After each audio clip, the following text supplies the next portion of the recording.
விஜய்க்கு வெண்ணிலாவ பார்த்த உடனே நடக்கிறதெல்லாம் கனவா, நிஜமான்னு தெரியாம வந்துட்டு செம்ம ஷாக்ல வந்து வெண்ணிலாவே பார்த்துட்டு இருக்காரு. "இவ எப்படி உன் கண்ணுல கிடைச்சா? வெண்ணிலா எப்படி உன் கண்ணுல கிடைச்சா? காவேரி சொல்லு காவேரி, சொல்லு காவேரின்னு கேட்டுட்டே இருக்காரு. ஆனா காவேரி வந்துட்டு என்ன சொல்றதுன்னே தெரியாம முழிச்சுட்டே இருக்காங்க. உடனே ராகினி வந்து என்ட்ரி குடுக்குறாங்க. விஜய் உடனே "அண்ணா நான் தானே ஃபர்ஸ்ட்டு வந்துட்டு வெண்ணிலாவ பார்த்தேன். ஆனா தேடி கண்டுபிடித்து ரொம்ப நாள் ஆயிடுச்சு. காவேரி பர்த்டேக்கு அன்னைக்கு தான் நாங்க கண்டுபிடிச்சோம். உன்கிட்ட சொன்னா தப்பாயிடும்னு சொல்லிட்டு தான் நாங்க வந்து காவேரி வீட்டுக்கு சொன்னோம். ஆனா காவேரி வந்து இவ்வளோ நாளா சொல்லாம உங்ககிட்ட மறைச்சுட்டா" அப்படின்னு சொல்லிட்டு காவேரி மேல பழி போடுறாங்க. உடனே விஜய் வந்து "அதெல்லாம் இருக்கட்டும். வெண்ணிலாவுக்கு என்ன ஆச்சு? அத ஃபர்ஸ்ட்டு சொல்லுங்க" அப்படின்னு சொன்னோனே, இது மாரி வந்து ஒரு ஆக்சிடென்ட்ல அவங்க அப்பா, அம்மா வந்து ஸ்பாட்ல இறந்துட்டாங்க. வெண்ணிலாவுக்கு வந்துட்டு எல்லாம் மெமரிலெஸ் ஆயிடுச்சு. அவங்களுக்கு பழைய ஞாபகம் எதுவுமே இல்ல அப்படின்னு சொன்ன உடனே, பயங்கர ஒரு அழுகையோட வந்துட்டு வெண்ணிலா கிட்ட போறாங்க. "வெண்ணிலா என்ன யாருன்னு தெரியுதா? பாரு, பாரு என்ன யாருன்னு தெரியுதா?" அப்படின்னு வந்து கேட்குறாரு.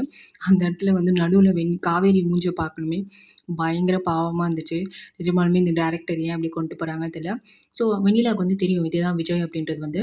ஸோ இனிமே வந்துட்டு வெண்ணிலாவ வந்து விஜய் வந்து ஒரு குழந்தை மாரி பார்த்துப்பாங்க. காவேரிய வந்துட்டு ஒதுக்கிடுவாரு அப்படின்னு வந்து தோணுது. வெண்ணிலாவுக்கு முழுசா எல்லா ஞாபகமும் வந்ததுக்கப்புறம், இவங்களே அதாவது வெண்ணிலாவே வந்துட்டு விஜயும், காவேரியும் சேர்த்து வைப்பாங்க. அப்படிதான் கதைய கொண்டு போவாங்க அப்படின்னு வந்து எனக்கு தோணுது.